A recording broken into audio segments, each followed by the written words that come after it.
नमस्कार, the news पर आपका स्वागत है। मैं हूं आपके साथ शिप्रा सैनी। महाराष्ट्र के संभाजीनगर में दो गुटों के बीच हुई हिंसा को लेकर अब उद्धव ठाकरे गुट के नेता संजय राउत का बड़ा बयान सामने आया है। संजय राउत ने एकनाथ शिंदे सरकार पर ही निशाना साध दिया है और कहा है कि शिंदे सरकार ही ये हिंसा करवा रही है। इतना ही नहीं, संजय राउत ने सवाल भी किया है कि कहां है मुख्यमंत्री और उप मुख्यमंत्री, ये लोग हिंदू मुस्लिम का झगड़ा करवा रहे हैं। ये बयान जो है वो संजय राउत की ओर से दिया गया है। इतना ही नहीं, संजय राउत ने एकनाथ शिंदे सरकार पर हमला बोलते हुए कहा कि संभाजीनगर में बेवजह दंगा इसलिए हुआ क्योंकि 2 अप्रैल को वहां महाविकास आघाड़ी की एक बड़ी रैली होने जा रही है। क्या कुछ संजय राउत की ओर से कहा गया है, सुनिए। देखा जाए जिस तरह से लॉ एंड ऑर्डर का प्रश्न आया था, बहुत बड़ा इशू महाराष्ट्र में लॉ एंड ऑर्डर का है, क्योंकि गृह मंत्रालय, पुलिस, सरकार का यहाँ कोई अस्तित्व ही नहीं। आप देखिए कहाँ है मुख्यमंत्री, कहाँ है गृह मंत्री। जिस तरह से संभाजीनगर में बिना वजह दंगा हो गया, ये इसलिए हुआ, कराया गया कि 2 तारीख को वहाँ एक बहुत बड़ी रैली होने जा रही है महाविकास आघाड़ी की, जहाँ उद्धव ठाकरे जी, अजित पवार जी, नाना पटोले जी, महाविकास आघाड़ी के सभी नेता वहाँ मौजूद रहेंगे और लाखों की भीड़ होगी। तो वहाँ दंगा करा दे सरकार की तरफ से, गवर्नमेंट स्पॉन्सर्ड दंगा है। मुंबई में भी हो रहा है, मुंबई में भी करेंगे ये लोग अभी, क्योंकि डर गए हैं। इसलिए ये हिंदू मुसलमान करके ये फिर राजनीति करना चाहते हैं, पूरे देश में वो शांतता भंग करना चाहते हैं। लेकिन फिर भी बहुत कोशिश होने के बावजूद वो ज़्यादा कुछ नहीं कर पाए। लेकिन संभाजीनगर में रैली होगी, सभा होगी। कल गुजरात में भी दंगा हुआ, वो तो बोला ना, गवर्नमेंट स्पॉन्सर्ड दंगे। सरकार बीजेपी के है गुजरात में, फिर भी दंगे होते हैं। हमारी सरकार थी 2.5 साल महाराष्ट्र में, तब दंगे नहीं हुए। महाराष्ट्र में उद्धव ठाकरे मुख्यमंत्री थे ना, तब भी 2 बार रामनवमी हो गई, तब दंगे नहीं हुए। गुजरात में बीजेपी की सरकार है, यहाँ भी बीजेपी की सरकार है महाराष्ट्र में। आपके ही राज्य में दंगे क्यों होते हैं? इसलिए कि आप लोग कुछ लोगों को स्पॉन्सर्ड करते हैं दंगों के। तो उद्धव गुट के नेता हैं संजय राउत, जिनका ये कहना है कि आने वाले दिनों में भी दंगे होंगे। राउत ने ये भी कहा कि जिस तरीके से संभाजीनगर में दंगा हुआ, ये कराया गया है क्योंकि 2 तारीख को वहां एक भव्य महाविकास आघाड़ी की रैली होनी है। तमाम नेता उस रैली में शिरकत करेंगे।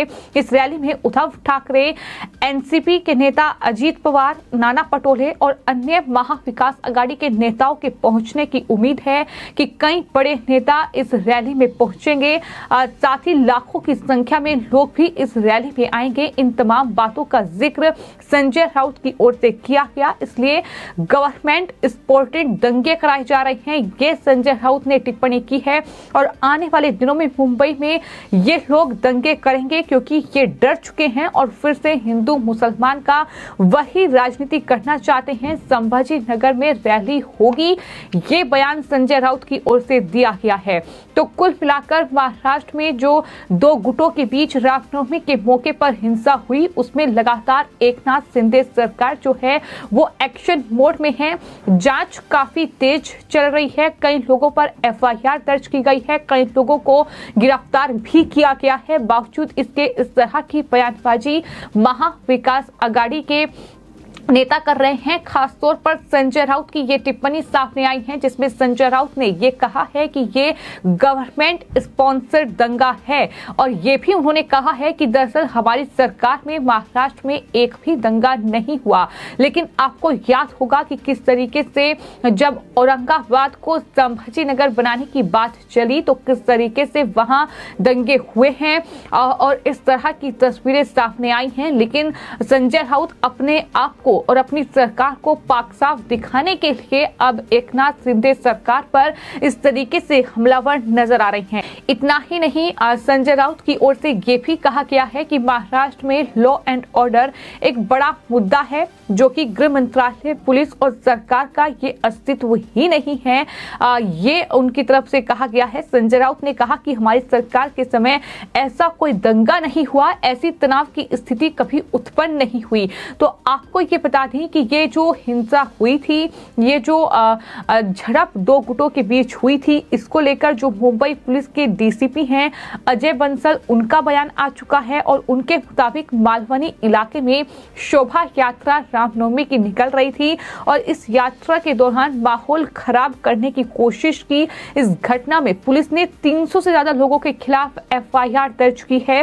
मालवनी पुलिस स्टेशन में आईपीसी की धारा 324 और 353 और अन्य कई धाराओं के तहत मामला दर्ज किया गया। मुकदमा दर्ज करने के बाद पुलिस आरोपियों की तलाश में जुट गई है। फिलहाल इस मामले में मालवनी पुलिस ने 25 लोगों को हिरासत में लिया है। ये जानकारी इस पूरे मामले में सामने आ चुकी है। बावजूद इसके इस तरह की बयानबाजी लगातार महाविकास अघाड़ी और खासतौर पर उद्धव गुट के नेता संजय राउत कर रहे हैं, लेकिन वहीं इस पूरी हिंसा को लेकर महाराष्ट्र के डिप्टी सीएम देवेंद्र फडणवीस का बयान भी सामने आ चुका है।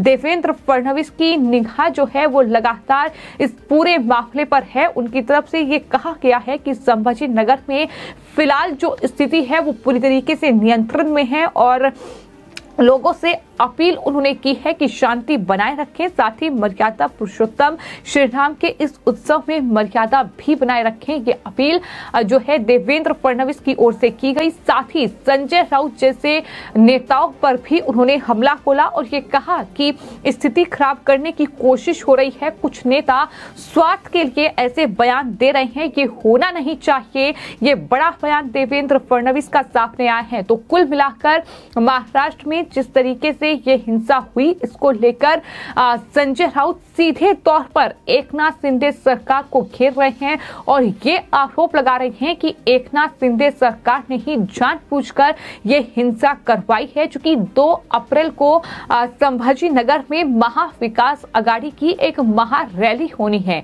ये उनका आरोप है। लेकिन हम आपको ये बता दें कि लगातार जो मुश्किलें हैं वो कहीं ना कहीं महाराष्ट्र में महाविकास अघाड़ी के लिए बढ़ रही हैं।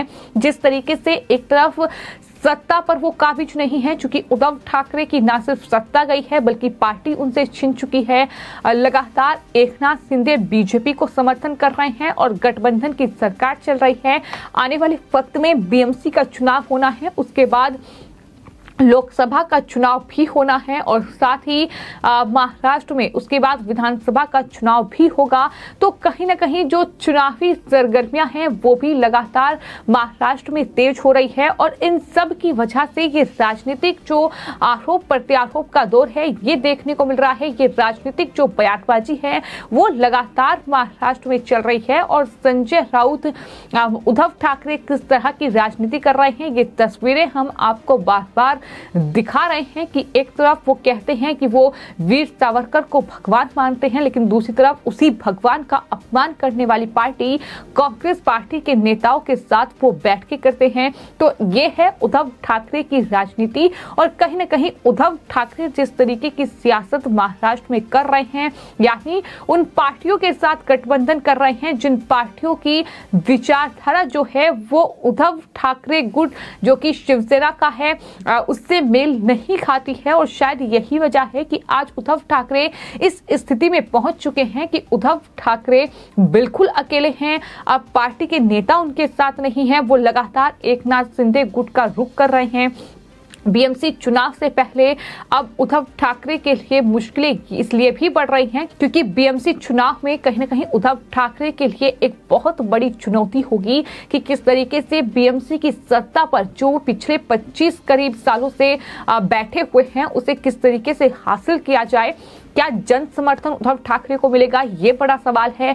तो कुल मिलाकर कहीं ना कहीं ये तमाम जो बयानबाजी चल रही हैं, जो राउत ये कह रहे हैं कि ये जो दंगा है, ये जो हिंसा है, ये शिंदे सरकार ने करवाई है। ये भी उनकी तरफ से कहा गया है कि एकनाथ शिंदे की सरकार में महाराष्ट्र में लॉ एंड ऑर्डर है ही नहीं। तो इस तरीके की बयानबाजी चल रही है और इन सब के बीच पलटवार का दौर भी जारी है। लेकिन हम आपको ये बता दें कि ये पूरी घटना जो है वो दरअसल संभाजी नगर के किराड़ नगर इलाके में हुई, राम मंदिर के पास हुई। ये 29 से 30 मार्च की रात में ये घटना हुई है और जहां दो समुदाय के लोग इकट्ठा हो गए और उसके बाद ये पूरा बवाल हुआ। दोनों गुट में मारपीट हुई, पत्थरबाजी हुई, आगजनी की गई। इलाके में खड़ी गाड़ियां और पुलिस की गाड़ियों को भी आग के हवाले कर दिया गया।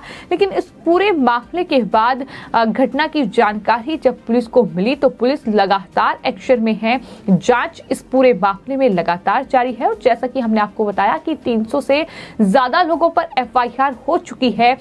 कई लोगों को गिरफ्तार किया जा चुका है और लगातार मुख्यमंत्री और महाराष्ट्र के डिप्टी सीएम देवेंद्र फडणवीस भी इस पूरे मामले पर नजरें बनाए रखे हुए हैं। लगातार पुलिस से अपडेट ले रहे हैं। कम से कम पश्चिम बंगाल की मुख्यमंत्री ममता बनर्जी की तरह बयानबाजी तो नहीं कर रहे हैं कि दरअसल रमजान का महीना है और मुस्लिम समुदाय के लोग ऐसा नहीं कर सकते हैं। मैंने पहले ही चेतावनी दी थी कि मुस्लिम इलाकों से यात्रा ना निकाली जाए। तो इस तरह की बयानबाजी पश्चिम बंगाल में हो रही है, लेकिन वहीं महाराष्ट्र में हम आपको ये बता दें कि लगातार एक्शन जो है वो देखने को मिल रहा है।